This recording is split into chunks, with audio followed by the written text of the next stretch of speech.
常年期3週以上數年小德蘭福傳之友曾慶道神父讀經反省2026年1月27日，撒慕爾下6章12到19節，馬爾谷福音3章31到35節。今天達味把天主的約櫃興高采烈地迎來達味城。每當抬上主約櫃的人走了6步，他就獻一個全燔祭。他自己也在約櫃前，即天主面前盡情跳舞，人們大聲歡呼吹號筒，真的是熱鬧翻了，樂翻了，真的是君王也瘋狂。舊約的約櫃裏安放的是天主十誡，就是天主的旨意，也就象徵天主的臨在。我們新約的人有一個更尊貴的聖體櫃，自囚裏面，內心在等住我們的是天主自己，天地不能容納的天主就在聖體櫃裏。這是太震撼的奧秘事實，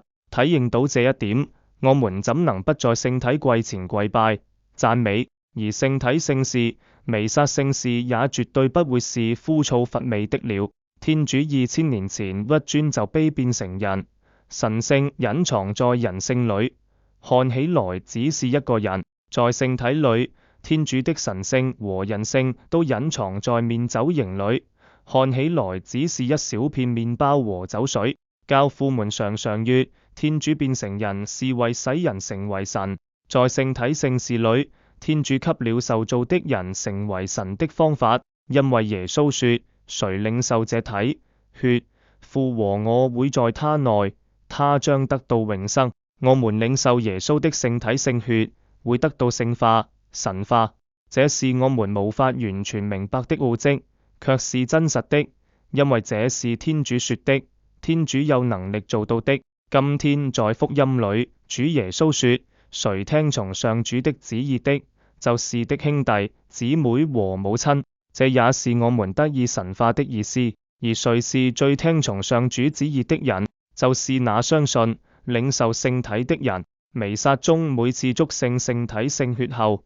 主祭立刻說的一句話，就是信德的奧跡。每次相信、恭領聖體，我們的靈魂就越來越肖似基督，也向在永生裏的天人合一邁進了一步。聖多馬斯是世界上最偉大的思想家之一，也是天主教會的聖師、神哲學主保。他的思想縝密邏輯，但是他的情感，特別是他歌頌讚美聖體聖事的情感，卻像今天的達味王在約櫃前一樣充滿洶湧澎湃的激情。我們熟悉的很多讚頌聖體的歌曲，例如《皇皇聖體》，就是多馬斯作詞的，甚至作曲。我們勉勵自己多去恭領聖體、朝拜聖體、與聖體中的主耶穌交談，這是我們信德的表現，也一定會從聖體中得到源源不絕的生活的動力和安慰。